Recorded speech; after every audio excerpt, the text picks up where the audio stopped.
Ethics in the workplace are the basis of trust, not just among companies and its customers, but also at a microcosm level among team members. This presentation will evaluate universal ethical standards, what rights and responsibilities a leader has to promote ethical behavior, and the importance of transparent ethical practices in an organization.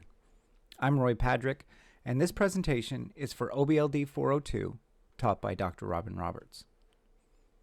Workplace ethics represent the moral principles that guide a company's actions. Typically embodied in a code of ethics or conduct, these principles emphasize acting honorably, treating colleagues with respect, and speaking up against misconduct. These ethical guidelines surpass the minimum standards set by legal requirements, and this is an important distinction. Ethical standards do not always violate the law.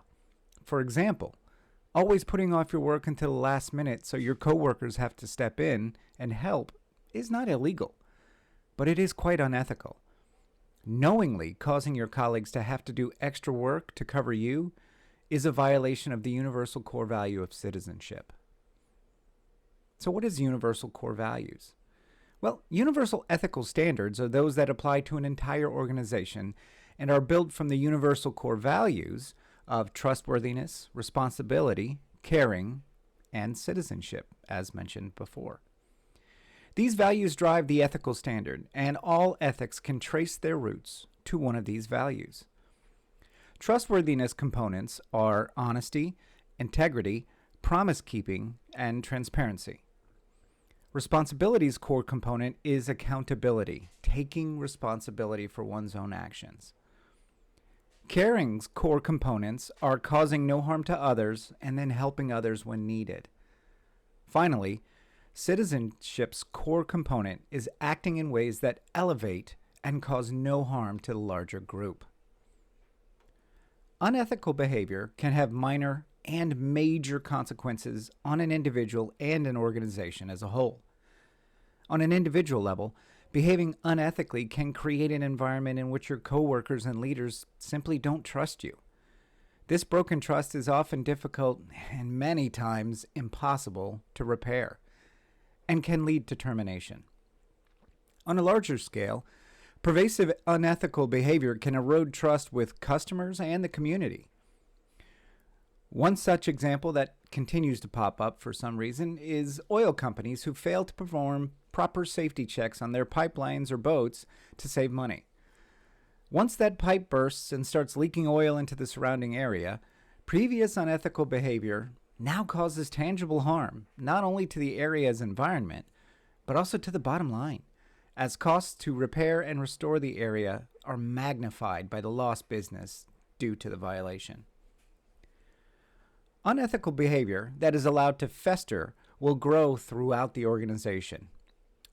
Take the Tyco analysis from an earlier module, for example. The ethics violations began with Dennis Kozlowski, but then trickled to many others in the organization. Those in the organization who saw Kozlowski benefit from his actions and not suffer consequences created a culture where the unethical behavior was rewarded by personal gain. Ultimately, the company took a major financial hit, and many employees were fired and even legally indicted because of it. But more than that, trust of the company, and by extension anyone who worked there, was eroded, and this can cause lasting harm to anyone involved. There are many ways a leader can promote ethical behavior on their team and in the organization. First and foremost should be to uphold trust. This goes beyond simply speaking honestly, but also always behave in a way in which people know you are acting ethically. Another way a leader can promote ethical behavior is to formalize the professional standards expected of them.